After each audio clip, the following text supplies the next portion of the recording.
Public transport truck and bus drivers announced their strike coming Wednesday, July the 12th. Long-distance transport operations are expected to be severely affected on Wednesday, the 12th of July, after stakeholders in the transport sector announced a national strike on the day.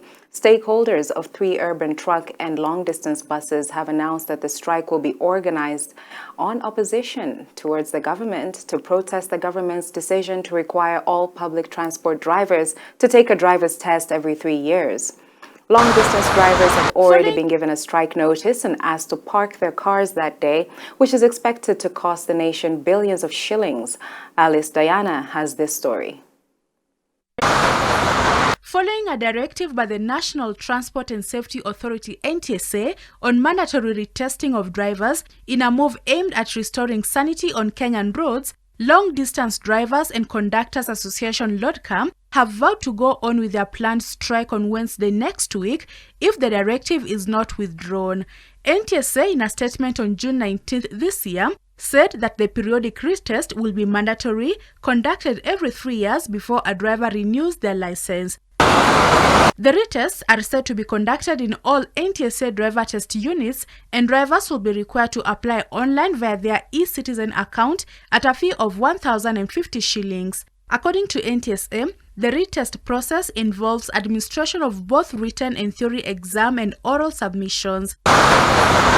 Further, the retest results will be processed within 24 hours of administration, and a driver will have the chance to resit in the event they fail the test. NTSA says the introduction of the retest exams aims to ensure that PSV and commercial vehicle drivers possesses up-to-date driving skills and knowledge, ultimately reducing the number of accidents on our roads. According to the Long-Distance Drivers and Conductors Association CEO Anthony Mutua, NTSA's directive is punitive, harbors selfish interests, and is meant to frustrate drivers. He argued that the mandatory retesting exercise conducted by NTSA would disadvantage the drivers who are said to be subjected to exorbitant charges.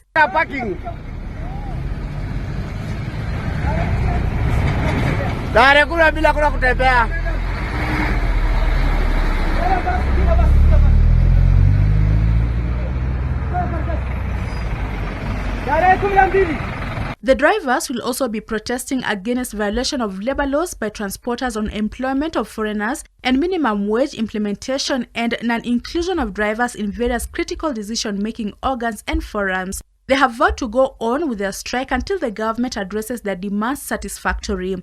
Kenyans are now waiting to see if the government will intervene to prevent the transport sector from being paralyzed. Alice Diana, Hope TV News Watch.